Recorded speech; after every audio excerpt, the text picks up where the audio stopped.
Thank you very much for joining today's special journey showcase on the Arctic Explorer Tour, which goes in search of the Northern Lights. As you may know, Golden Eagle Luxury Trains have specialised in providing private luxury rail journeys to some of the world's most remote and exotic destinations for over 30 years now. And today we primarily operate our journeys on 3 different luxury trains across Russia, Central Asia, Central and Southern Europe, and India. So today it gives me great pleasure to welcome our expert host, Dr. Robin Catchpole, who is an esteemed astronomer and is currently working at the Institute of Astronomy at Cambridge University here in the UK. He's also travelled on a number of the Arctic Explorer tours with us as a guest astronomer. So Robin will be talking to you today about and sharing his experiences about the rail journey and also showing what you can expect from a journey like this. So enjoy, and I will hand over now to Dr. Catchpole. Thank you very much, Natasha. It's great pleasure to be talking to you this evening. And well, you've heard I'm an astronomer, so I think this is the first time in my career when I've given a non-astronomical talk. So it's not the birth and death of stars, it's a bit of a travelogue. So anyway, here we go. And I must say, by way of introduction, I first went to Russia 54 years ago. So whenever I go back, there's always that sort of slight compare and contrast about how things have changed. Now, it always amazes me how much one can do in a day. Breakfast at home in Cambridge, followed by dinner in Moscow. And what could be nicer than after the dinner and excellent meeting and greeting session, although it's quite late, my niece and I decide we'll walk out of the hotel, turn left, across the road and up the ramp into Red Square. And you can see one of the towers of the Kremlin on your right there. Although Russians celebrate Western and Orthodox Christmas, their greatest festivity, left over essentially from the Soviet era, is for New Year. And once one goes up into Red Square at this time of year, round about Christmas and New Year, you see a Christmas fair and the wonderful gum store lit up in the background. And it's a far cry today from the grey crowds I saw on my first visit almost half a century ago. And now it's thronging with families and pretty girls. And you'll see Father Christmas there in the center. Each year, the extravagance of Christmas and New Year light seems to increase in Moscow. And I gather that one city tends to compete with another, and it certainly way outdoes anything you'll see in the streets of London. At the far end of Red Square is St. Basil's. And Dmitry Shivdovsky, in his 2007 book on Russian architecture in the West, states that it is like no other Russian building. Nothing similar can be found in the entire millennium of Byzantine tradition from the 5th to the 15th century, a strangeness that astonishes by its unexpectedness, complexity, and dazzling interleaving of the manifold details of its design. Ivan the Terrible ordered its construction in 1555 to mark the capture of Kazan, and it's built on the site of previous wooden churches. This church, as it appears now, burnt down in 1583, was refurbished 10 years later and extended in the 1680s. Another fire in 1737 damaged it, and Napoleon used it to stable his troops. But it did escape the blaze that destroyed much of Moscow when Napoleon arrived in Moscow. And Napoleon ordered its destruction at the end when he was leaving Moscow, but fortunately that was not done. It then survived the Soviet era. It was threatened with demolition several times, but its future was assured from 1937 or so. From the outside, it's difficult to get the feeling for the symmetry, but you see the symmetry in this model with the 4 principal towers and the 4 small ones dotted around it. And it's even more difficult to get any sense of its symmetry once you're inside, because the walls are thick and there seems to be a labyrinth of corridors passing through these thick walls. And it's all built with red brick. And here we are in the central church, which is dedicated to Theotokos, which literally means God-bearer or Mary.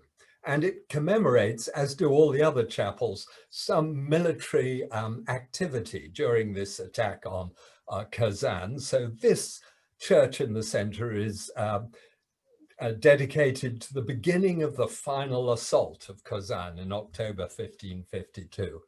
And St. Vasily or St. Basil is buried in this little side chapel here in the silver case that you see on the bottom, which contained his remains. Apparently he used to wander around Moscow naked at the time of Ivan the Terrible, but he had a way of predicting the future. So we see his chapel on the left there, just the little dome.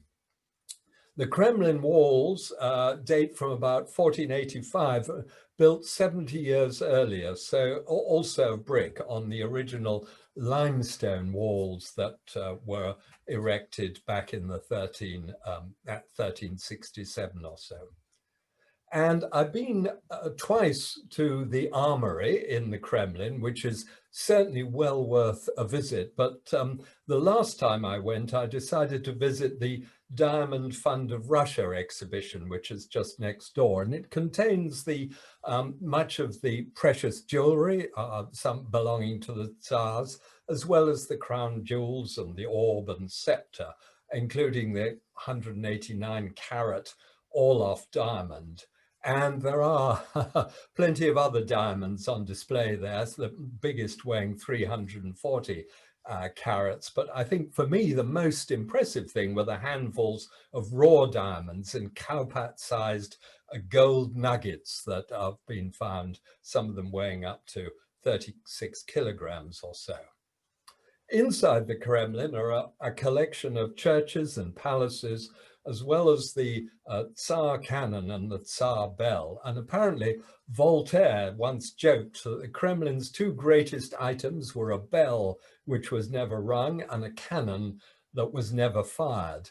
This is a truly spectacular object. The Tsar bell, 200 tons worth. It was cast in a pit right next door, beside where it stands today in 1735. And while it was still being completed, the bell, a fire broke out in the Kremlin and spread to the shed where the bell was. And sadly, people poured water over everything to save the building. And in the process, they cracked the bell, and this large chunk actually broke off.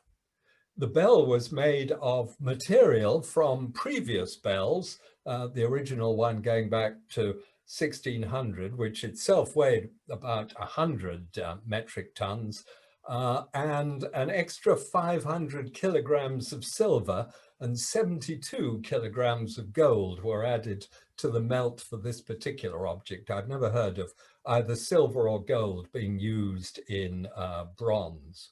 Apparently, if it had actually rung, it would have resonated at 81 hertz, which is a very low note. I thought I could reproduce that, but my sound system here doesn't work at that frequency.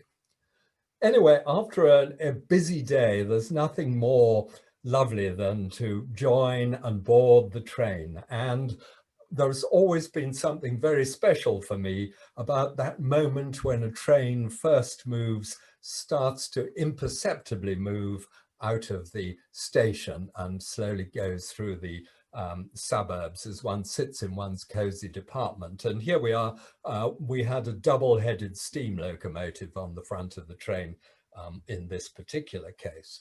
And our first stop is out of Moscow is Vladimir. And of course, if you don't go there in the Golden Eagle train, another way of going there is to actually go in a a normal Russian train, which is really quite interesting just to see what it's like in that sort of environment.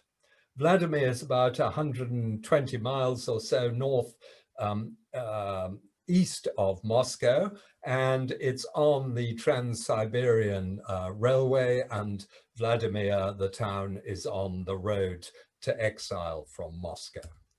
About 26 kilometers north of Vladimir lies Suzdal, and this is the smallest of the Golden Ring towns and has a population of only about 10,000 or so.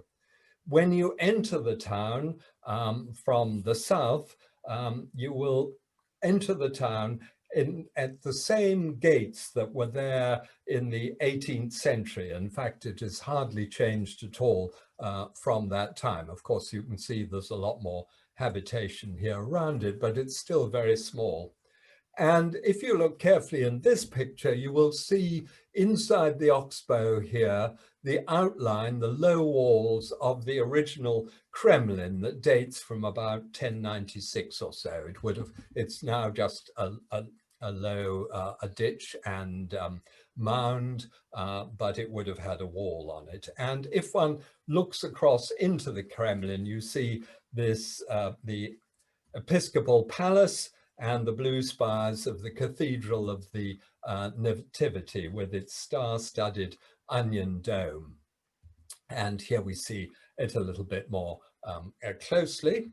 And alongside the Episcopal Palace is this little wooden church of St. Nicholas that was built in 1766, very characteristic of the style of architecture, and moved here from a nearby village. The cathedral was first built in about 1102, and in 1238, Suzdal was sacked by the Mongols. The cathedral was looted and collapsed and then rebuilt in 1528. And it has frescoes from 15th and 17th centuries, and these wonderful lamps with their mica windows. The other place that was quite spectacular in Suzdal is the Saviour Monastery of St. Euthemius, founded in 1350, and for a while extremely prosperous. And these substantial walls go back to the 1640s or so. Catherine the Great ordered that there be a monastery prison built inside this monastery, and for religious dissidents, and for that purpose it was used until about 1905. After the Soviet Revolution, it was turned back into a prison for political prisoners. In 1941, the NKVD used it as what's called a filtration camp, where returning Russian prisoners of war would be examined to see if they'd been corrupted by their time in prison. And in 1943, at the fall of the Stalingrad, or rather the German surrender at Stalingrad, I've got that the wrong way around, Field Marshal Paulus and other German generals were held here. But the most beautiful object to be seen here is this Cathedral of the Transfiguration from 1594, and inside we see some of this beautiful decoration, and right inside these frescoes that date from the 17th century. And they are very beautiful. But perhaps the most beautiful thing in here, one of those precious moments, was this choir singing Russian Orthodox chants. The first time I was there, after they sang, there was quite a lot of talk in Russian, and I asked the Snow Princess what they were saying. And she slightly broke the wonderful spell of their singing by saying that they were telling us that if we put money in the box, which you can see down here, they would sing some more, which they proceeded to do. Across from the monastery lies the Pokrovsky Convent of the Intercession.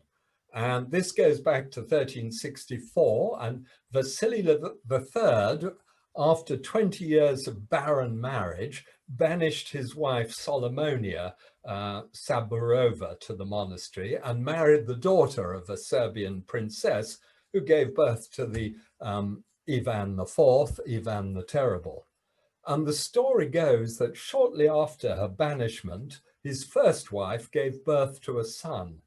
Sometime later, when the news of this birth reached Moscow, she realized she'd better smuggle her son out of the monastery, and she staged a fake burial. And for a long time, this was thought to be a myth, but in 1934, a small casket was unearthed beside her tomb containing a silk shirt embroidered with pearls and no evidence of a skeleton. So maybe that was true, and who knows what became of her son. There are myths about him too, joining the Cossacks. Ivan the Terrible sent his wife Anna here in 1575, and Peter the Great sent his first wife here in 1698. So it is now, if you look carefully, you'll see these pitched roofs here, which are part of a hotel. I would suggest it's not a hotel for a honeymoon venue if you are of noble birth. Some of the other delights are sledging, and one of the spectacular things is this museum of wooden architecture with this beautiful church dating from 1756, and a number of peasant houses have been brought here, and you can go inside and see the decoration, and it is very nicely done. And when you see and realize that all the buildings were built with axes and chisels and pinned with wooden pegs. So time to go back to Vladimir, and here we see on the top of the escarpment the Cathedral of St. Demetrius on the right here, and the Cathedral of the Assumption on the left. And there is St. Demetrius with its wonderful relief sculpted all over the outer walls. And then the Cathedral of the Assumption, which was rebuilt after a fire in 1185, and it was said to be the tallest building in all of Rus and has room for a congregation of 4,000. The famous icon of Our Lady of Vladimir hung here now hangs in a museum in Moscow, but it was one of the most revered artifacts in Russia. This cathedral is a consecrated place, so one cannot take photographs inside. And when we visited, the interior was full of worshippers under a towering iconostasis, everything gleaming gold and the glint of gold and brass in the candlelight. It was a very powerful, evocative place to be.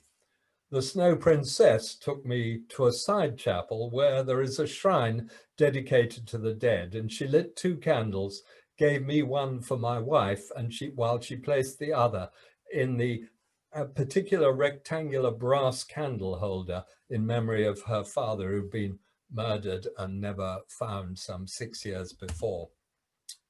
Outside, walking back in towards Vladimir and the Christmas market, you see the more modern 1810 3-story bell tower, which to my mind, I was rather impressed at the time, but the more I see it, the uglier it looks. Of course, after a trip like this, it's always a delight to get back to the train and one's warm cabin and be greeted by the very nice person who looks after you. On one occasion, at the end of the year, at the beginning of New Year, we went to this church, to the Bogolyubov Church of the Intercession, which stands in the countryside about 12 kilometers northeast of Vladimir. And after a short service and blessing and a sleigh ride, we danced on a snow-filled field. It was actually snowing when we were there until midnight, and then a short walk back to the train, and we head off for Murmansk. And Murmansk is about 36 hours away. So this is the time when one is living on the train. When the train stops, I saw our carriage attendant would climb down with her trusty crowbar, which she used to start hacking ice from the underframe. And this is very important, otherwise the dynamos choke with snow and overheat and could in fact burn out. Ice and snow are everywhere, and ice is ever present, but inside the train it's warm, sometimes almost too warm at night because it's difficult to open the windows. But when one moves from one carriage to the next, you pass through 4 doors, and in the space between those doors, the snow leaks in between the carriages and blows around like a white dust, giving you a moment just to remember what conditions are like outside. And depending on the number of people on the tour, our carriages are sometimes attached to a timetable train, which means that when one gets to a station, you see the people and you have a chance just to get off, maybe stretch your legs for a few moments. Otherwise, we stand in sudden silence at passing sidings in the middle of nowhere. And this sudden silence comes in a strong contrast to the shuffle of bogies and the hiss of wheels on steel rails, and the rhythm, sometimes just the continuous hiss of welded track, and sometimes the familiar bumpity-bum, especially as we get further north. The day passes only too quickly with breakfast, then talks, and then lunch, and then perhaps another talk or a chance to recover, followed by afternoon tea, although often with few takers because the dinner is not far away. I love watching the snow-laden forests pass by. And of course, the wonderful thing about a train with your own compartment is you can have the lights off so that you just have the outside light coming in. And sometimes as you watch, you see dollops of snow sliding off the fir trees. When I told the Snow Princess I was having a Dr. Zhivago moment, she told me that that was a very unpatriotic thought. I think Dr. Zhivago was probably with the whites rather than the reds at the time.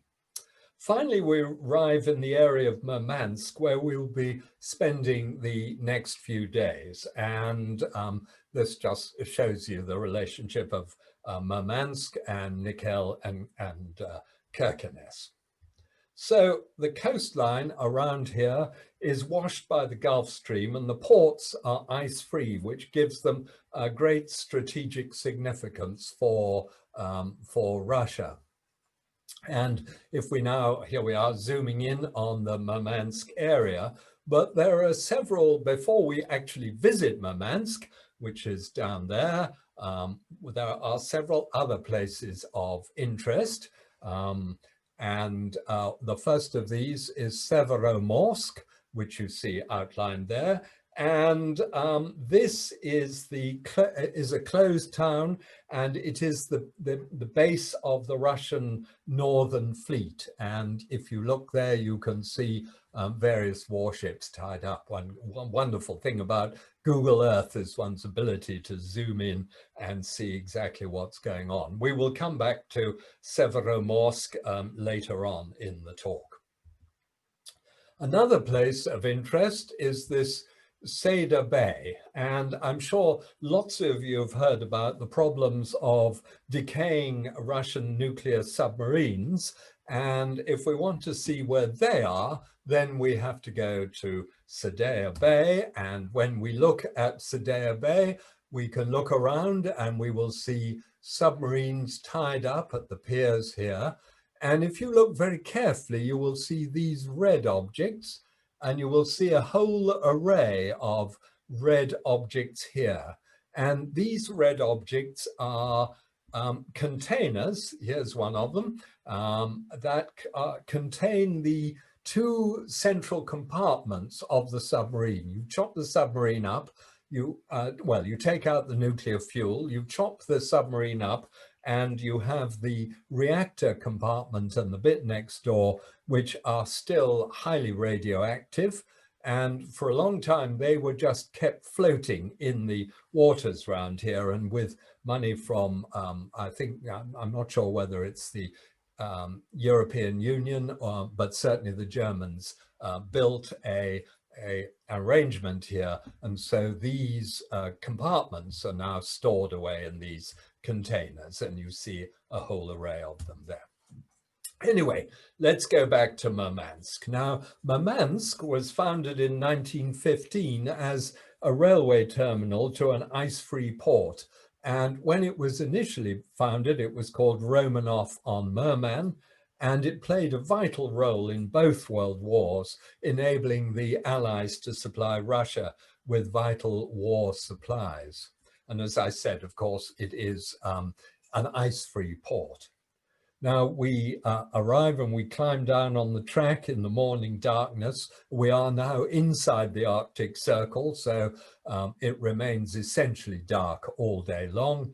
And it's rather fun for me. All the good old boring health and safety rules are thrown aside, and you just climb down onto the tracks and make sure you don't get run over by a passing, a shunting engine. And Murmansk itself has a very interesting range of styles of housing, and you become an expert in distinguishing the Stalin era from the Khrushchev era. And some of these will be Stalin period buildings built in the grand sort of neoclassical style, some of the public buildings here. And there's a museum. The museum has a mix of local cultural artifacts going back to the Stone Ages, as well as a lot of material relating to the Second World War. And this was an area that was quite heavily, well, nearby, fought over in the Arctic area. I just love these bear cubs. They look as though they're busy debating dialectical materialism under the watchful eye of the great leader, the way they sort of look as though they're arguing something out. Now, as I said, Murmansk the war is very crucial to the history of Murmansk. And this Murmansk was very heavily bombed by the Germans, who nevertheless failed to seize control and stop the vital flow of war material into Russia. Murmansk and Archangel were both very important in this respect. And you will see in this period, these would have been wooden houses, and everything is burnt except for the chimney stacks. One of the great memorials is this Alyosha monument. It's to a soldier. It's 116 feet high, and it is a monument to the soldiers and sailors killed during the Second War. And you can see that there's plenty of snow around. If it's a little bit warmer in Moscow and there's no snow, well, I can guarantee you will see plenty of snow when you get up to the to Murmansk. And here is the eternal flame and the helmet from a Russian soldier that burns there. And this is a wonderful spot for looking out over Murmansk. And this will be a sort of, I think, mid-morning photograph. Yes.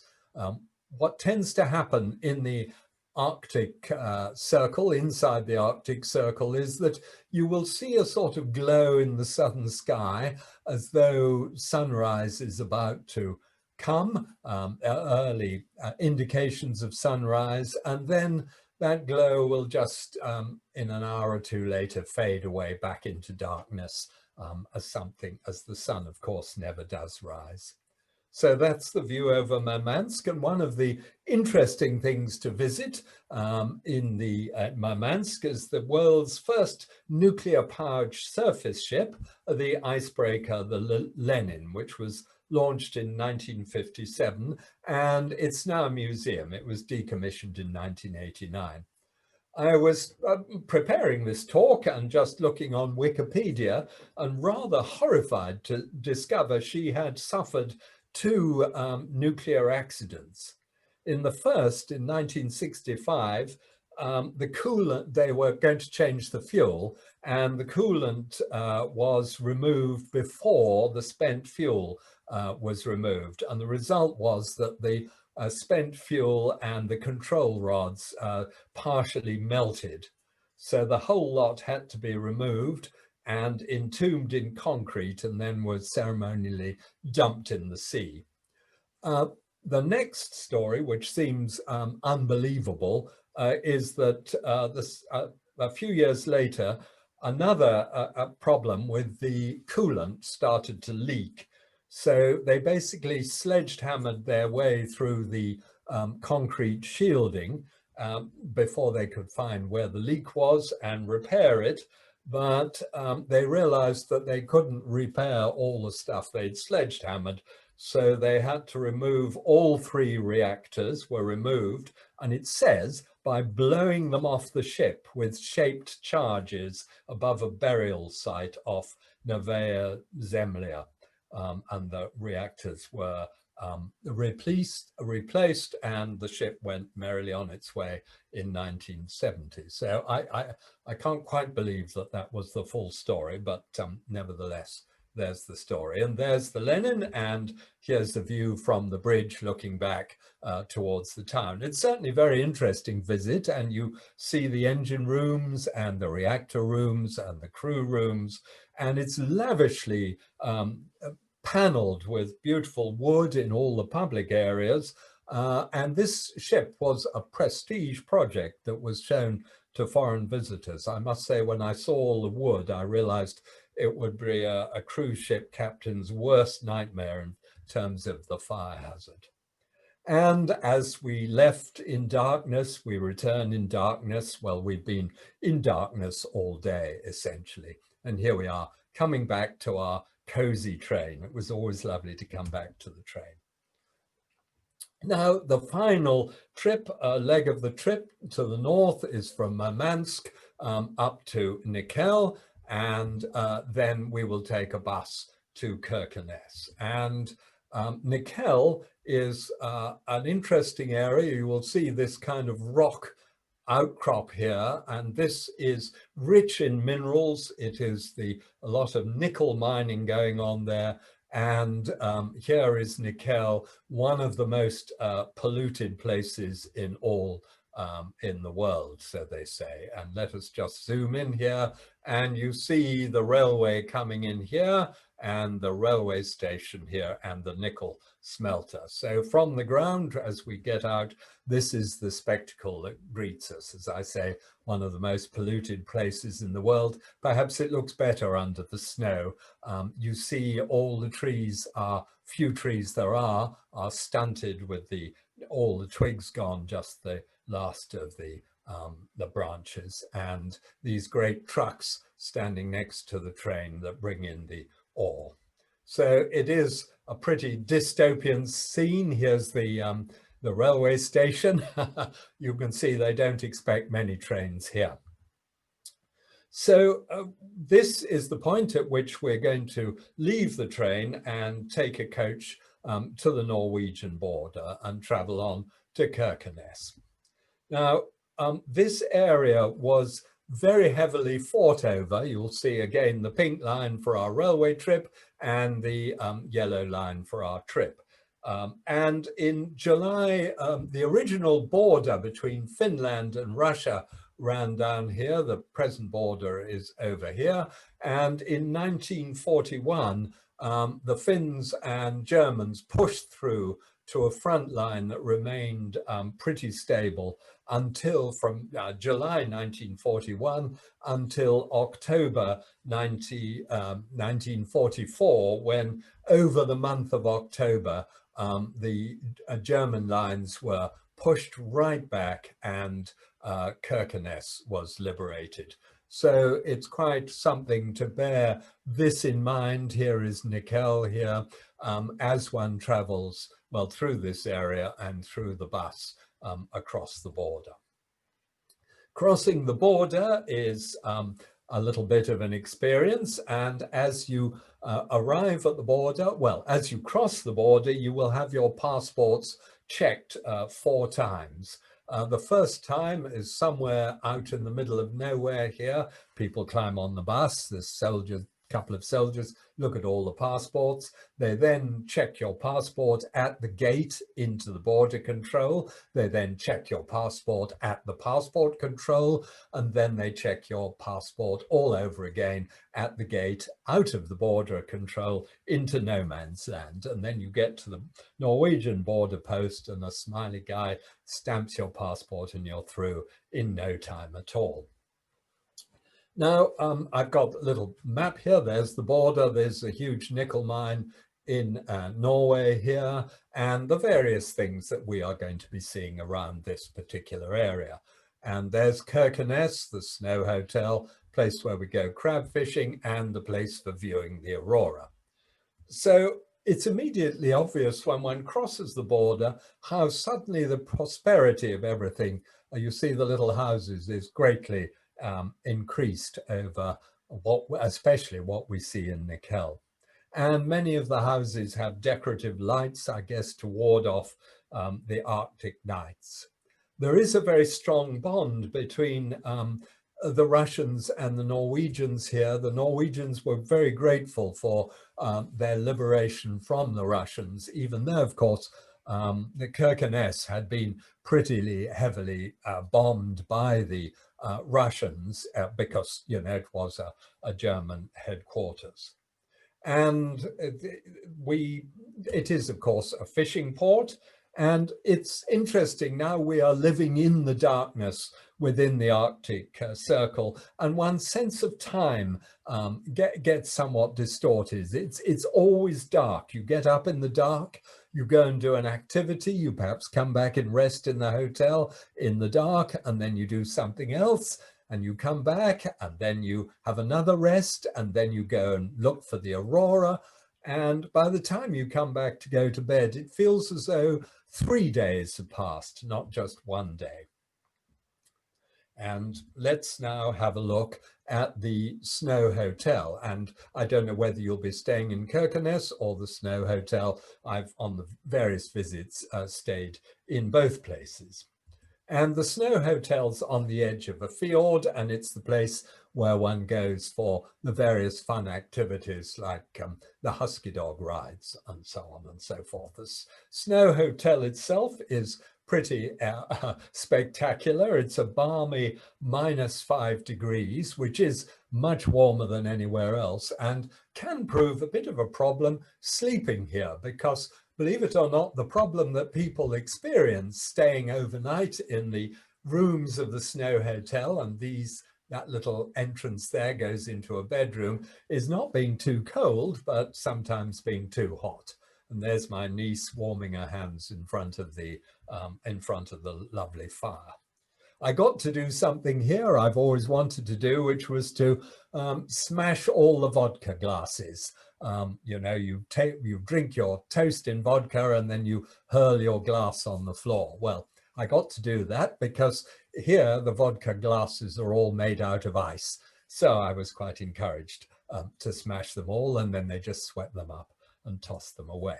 And of course, one of the great fun things to do here is the husky dog riding, and that really is really quite exciting. And the dogs, I was amazed the energy they seem to have, and they just appear to love this activity. And when we have a rest, they either eat snow or lie down and roll around in the snow to try and cool off. This is a photograph taken by my niece of these gorgeous dogs, which she just couldn't resist, and nor could the Snow Princess for that matter. And they, despite their wild barking and yelling and howling like wolves, they are longing for hugs. So my niece spent quite a lot of time visiting the dogs and hugging them. And one of the fun things that one gets to do is to go out on the fjord onto the ice, and you can see we all are loaned this clothing so as to keep warm, and they haul up a basket of crab, and the crab is taken out of the fjord here taken back and cooked. And I must say, it is the most delicious crab I've ever had. And in that area, one catches sometimes some wonderful views and bits of scenery. We just wandered off and came across this stream. You can see this was earlier this year. The temperatures were somewhat higher, so this stream is flowing into the top of the fjord.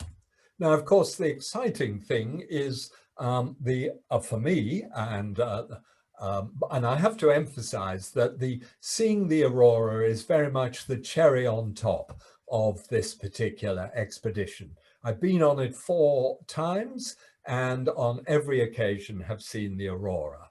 I'm not going to talk a lot about aurora, but I'm just going to give you a few aurora watching extras, as I call them. Now, if you want to take photographs, you need a tripod.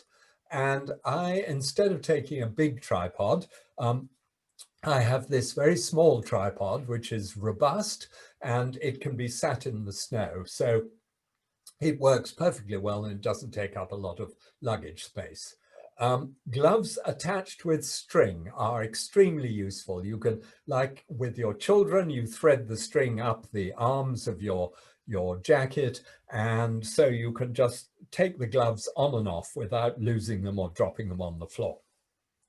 And I particularly find it useful to take these waterproof cycle leggings, because I just put those on over everything else, and then I can happily sit down in the snow and take my photographs to my heart's content. And I may say that this aurora watching is the one occasion when you really do need plenty of warm clothing. The temperature might be -20 or could be even lower, and you are going to spend an hour or two outside, if you want to, taking pictures of the aurora. If you don't want to, you can just go and sit in the bus, which on one occasion was at +25, which was as exhausting in the opposite direction. Now, I'm not going to, on the train, I would give a whole lecture about the aurora, and I'm not going to here just say one thing, that basically aurora owe their origin to the sun. The sun is continually emitting material, and occasionally in great bursts known as coronal mass ejections. The Earth is largely protected by its magnetic field, but material from the coronal mass ejections or the general solar wind can leak down, spiral down along the lines, the magnetic lines of force, and get down towards the poles here. It either goes in this way or it comes round the back and goes in this way. Now, as I've said, I've been there on 4 occasions and we've always seen the aurora, and we have last year gone through a solar minimum. I mean, in fact, the sun is beginning to show sunspots again and even some coronal mass ejections. So I think the chances of seeing aurora are hopefully ever increasing. This was 2014, and there was a bright moon. Now, we didn't see the aurora in Kirkenes, but on the way back to Murmansk in the train, it looked as though there was going to be an aurora, and so the company very kindly organized a bunch of buses at the last moment that took us back on the road towards Nikel, and we got this lovely sighting, as you can see. And 2015 was beautiful. Those of you who know your astronomy, you'll see the Pleiades and the Hyades up here, and Cassiopeia somewhere in here, I think. And so this is a typical exposure from that aurora viewing place. Also 2015, you'll see the fjord, the branch of the fjord that we overlook in the foreground here. That's probably the light of the bus. 2018 also saw it. Oh, and there's a bit of the plough pointing up towards the pole star. And 2019, that's earlier. That was the end of last year, the beginning of this, when I was last there. Another one of 2015, and Orion rising over on the right-hand side. Now, I don't propose to give a whole story about how to observe the aurora. There are notes on the website, and it would be something I would talk about, how to set up your camera, what to do, what not to do, as something I would talk about on the train. So after the Aurora, and it's back to Nickel, and farewell to Nickel. This little dog came to see us off, and there we are. Here's the train about to depart from Nickel, and there we go, heading away. Watching the track unwind behind us into the snow-blown gloom made me realize just how fragile we are in this environment. You become sort of very cozy and you feel very safe in your train, but when you look back along the track as it recedes behind you, it suddenly looks a very hostile place to be, with this fragile steel ribbon that connects you. I was surprised to read in the Arctic Explorer route guide that we were given on the train that the devastation in the Nickel area could be partly attributed to nuclear weapons test in 1984.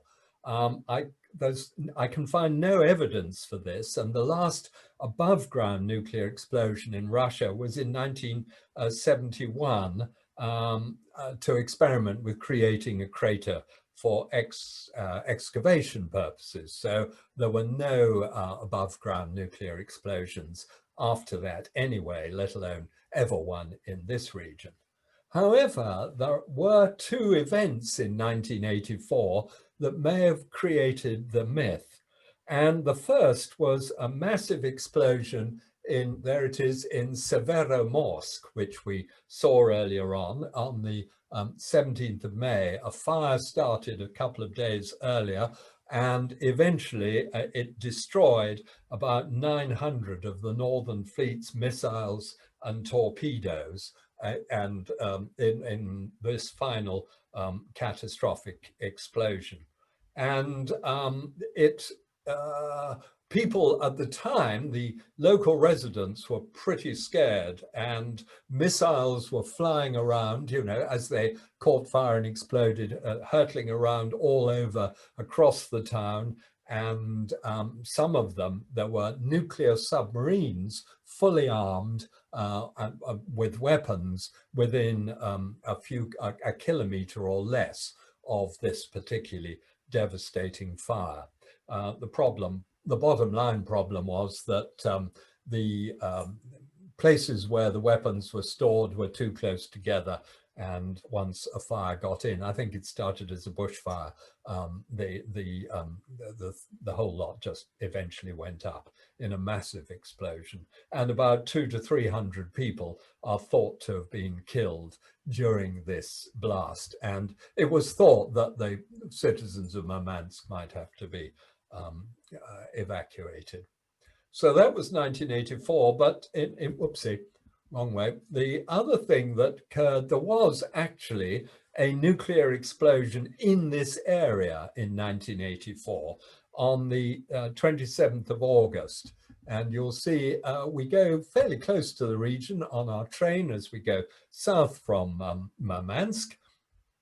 And it was the second explosion in this area. There was two explosions in 1972. They were relatively small, and they were used to experiment with ore crushing and mining purposes. And the only evidence one can see today of this underground, these were both underground explosions, is this spoil heap, presumably from a horizontal adit that is in the area. This is an area of great natural beauty, and it's, you know, now generally open to Russians anyway. So I think the myth of the nuclear explosion in Nickel is probably a combination of these two particular events. Anyway, our next stop as we head south from Murmansk is Petrozavodsk, and on the shores of Lake Onega, which may or may not be frozen. It was certainly frozen solid twice when I was there. And this is the first time that we see the sun come above the horizon. And we've only been a few days in the Arctic Circle, but I must say it does bring a sort of extraordinary sense of relief and upliftment. Petrozavodsk is a town that seems to come straight out of the Soviet era, with its grand station and it sits on a square, and this is the other side of the station, surrounded by grey Soviet-style buildings. And in the center of the picture, you can see this rather ghastly looking, what looks like a garden center version of Big Ben, which I thought was absolutely ghastly. And clearly my feelings for it are shared by the locals, because on a return trip this year, this clock had been demolished and was no longer there.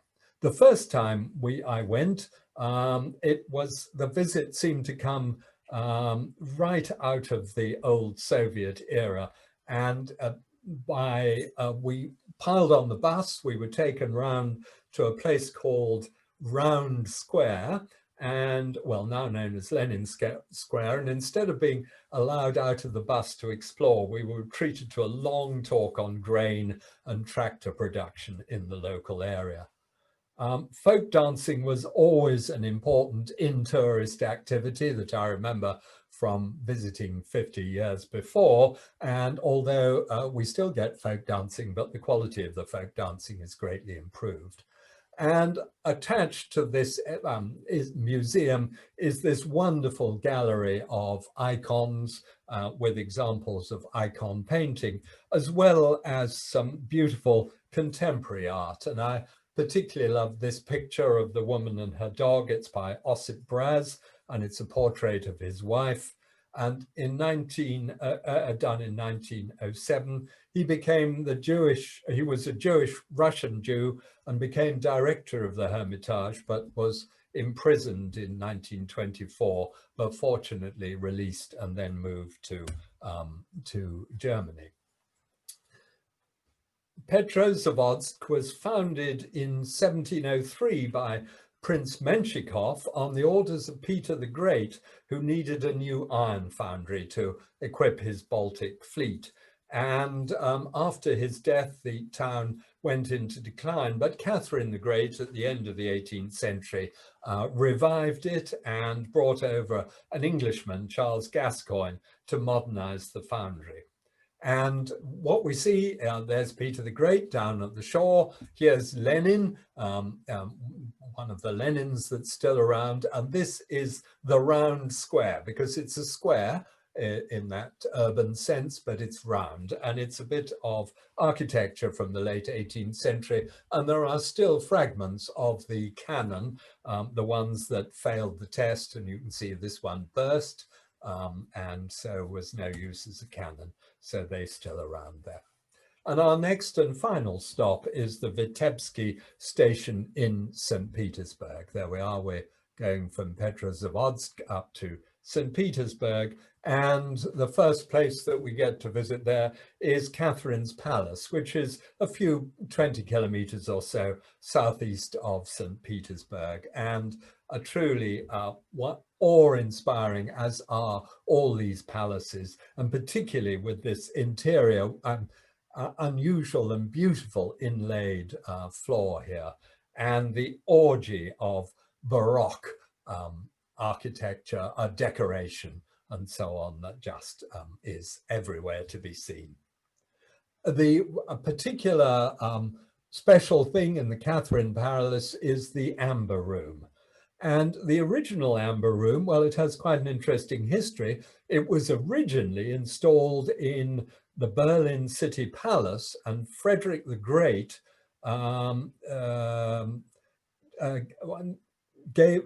Frederick William I gave it to Peter the Great in 1716. So it came from Germany, was installed here in 1716.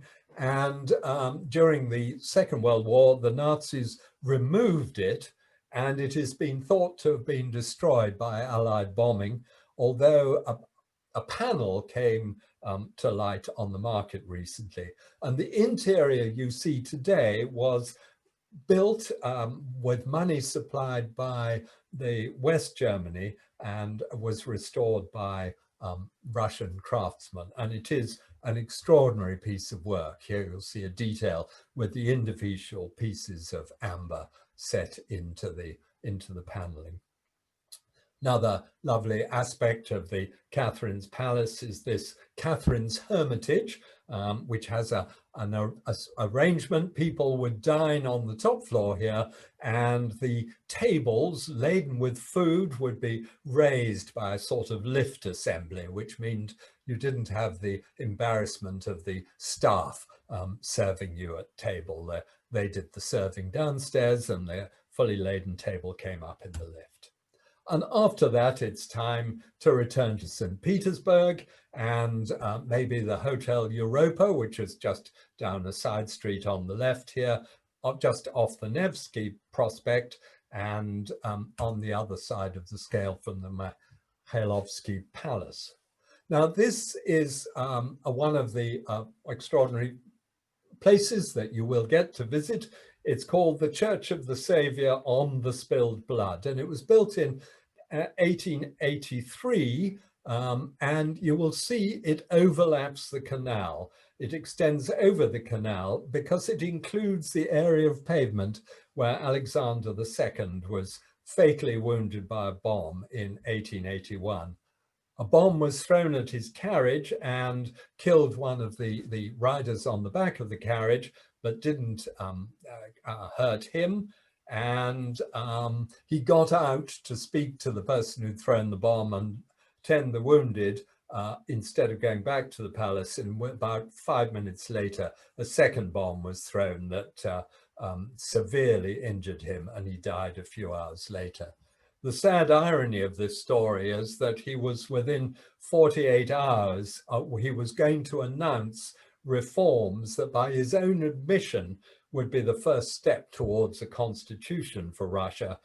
His successor, Alexander III, abandoned these, and there was a police crackdown that lasted until right through the era of Nicholas II, and finally provoked the revolution. And within the churches, you can see a little bit of the railings and the cobblestones of the place where Alexander was injured.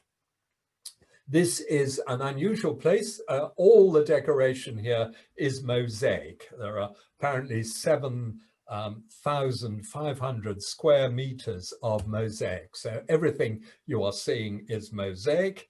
And apparently, after the revolution, the church was looted, and during the siege of Leningrad, it was used as a morgue and then as a vegetable warehouse. And apparently it used to be called the Saviour on Potatoes, not on the Spilled Blood. It took nearly 30 years to restore, and of course it's now treated as a museum.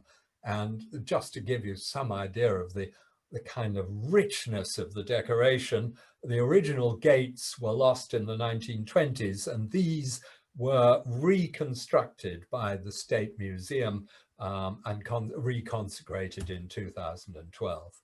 And of course, today the imperial family has been beatified, and we see them, they've got their names in their halos. The girls were somewhat older than they are in this picture on the right, when they were all were all murdered.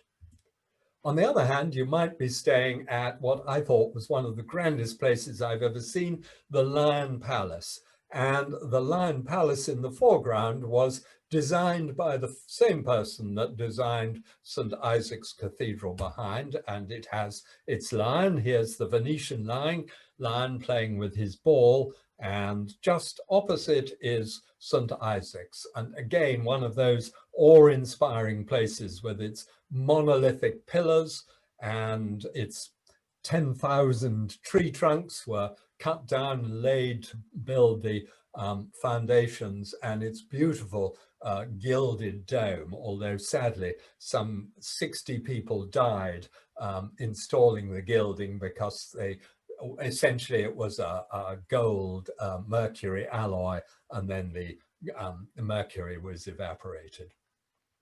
Alexander I ordered its construction, and here we look up again towards one of these awe-inspiring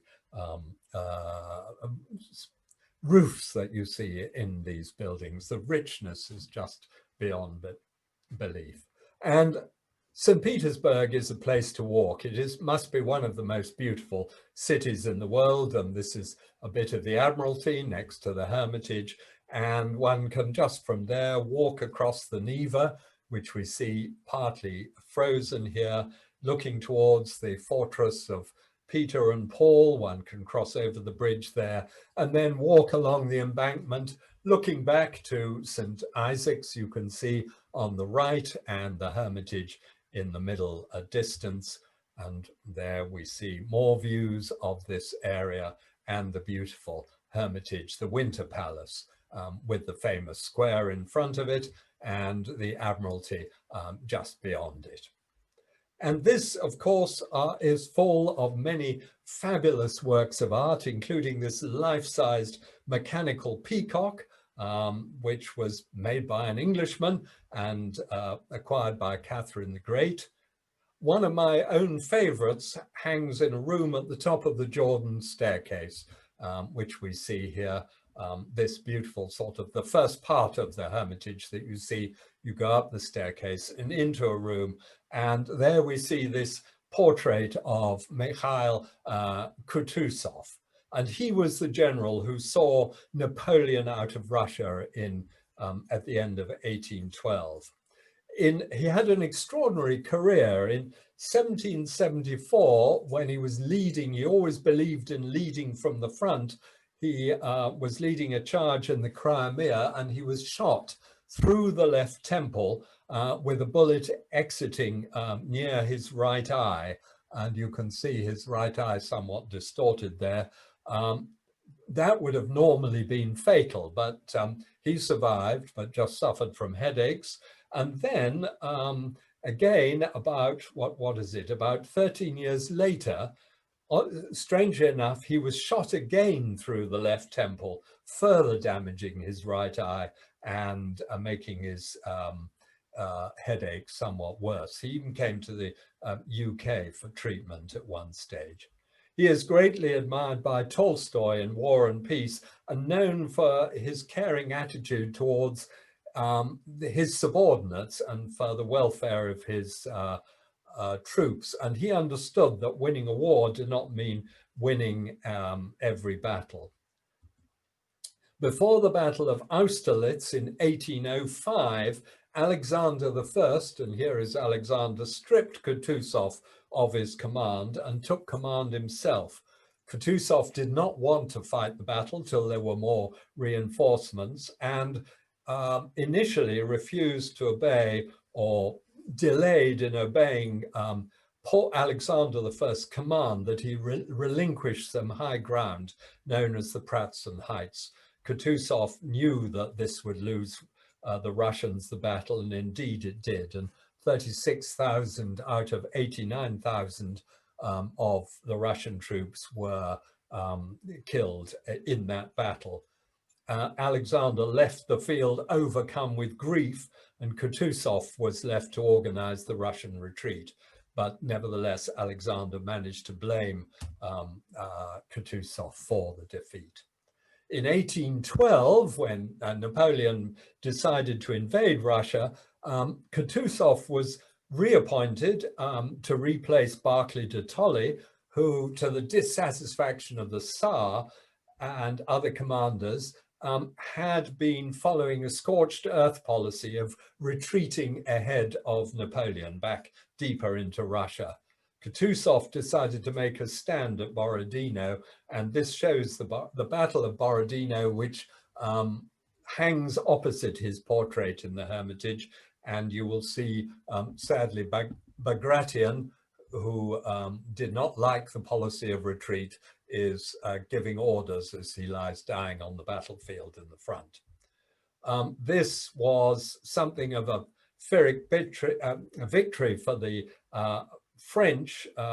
Some 250,000 men entered the field that day, and some 68,000 died. This was a terminal blow for the French army.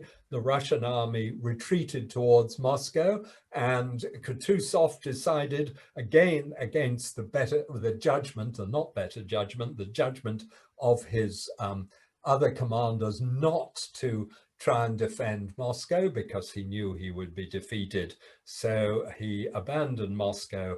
The French occupied Moscow, which was fired before as the French arrived. They waited in vain for 5 weeks for the Tsar to surrender, which he didn't. And then the French had to withdraw. They initially withdrew to the south, but Kutuzov gave battle at Malogorod-Slavets, south of Moscow, and forced the French to leave Russia on the route they had arrived. And as a result, the army was greatly diminished, and Kutuzov harried the troops. So he avoided direct confrontations wherever he could. And that is probably why he is considered a hero by so many people to this day. And eventually, Alexander I was to enter Paris at the head of a coalition in 1814. Sadly, by then, Kutuzov had died himself in Poland a few months after Napoleon left Russian soil. It's no secret that Putin is an admirer of Alexander I and has erected statues to him, and there is a clear physical resemblance that has not escaped Putin's notice. Now, one just hopes, I see Natasha, she's probably thinking, stop. During the second half of his reign, Alexander became increasingly arbitrary, reactionary, and fearful of plots against him. As a result, he ended many of the reforms he'd made earlier. He purged schools of foreign teachers as education became more religiously driven, as well as politically conservative. So let's hope that Putin doesn't want to follow in his footsteps. Well, at that point, I will say thank you, and thank you very much for listening. Well, thank you very much. That was fantastic. It was such a thorough overview of the journey, and I'm sure that many people that tuned in have watched that and enjoyed that. So thank you very much. And as Robin said, he has written some blogs for us in the past, which goes into a bit more detail about going in search of the aurora and the sort of tips of how to take photographs and the best way to do that. So they are all available on our website, and once this recording goes live on our YouTube channel tomorrow, I will include links to those blogs as well, so you can watch those back. The journey that Dr. Catchpole was talking about today, the Arctic Explorer, departs twice per year. So we have a departure in the Christmas New Year season, which is obviously the one that Robin was talking about in this presentation, but we also have one in February. So the next departure will be December 2021. So we are accepting bookings for those. And if you are interested in booking for next December, sorry, I'm already thinking ahead, then you will benefit from our flexible deposit policy at this stage. So anyone that books a tour with us now will have a fully refundable deposit until the end of March 2021. So that's a flexible booking policy that we're running at the minute. And thank you for everyone that's joined us this evening or this morning, wherever you are based in the world. We really appreciate, obviously, joining this. And if you do have any further questions, then please feel free to send them through to us by email or by phone. Obviously, the contact details are on our website.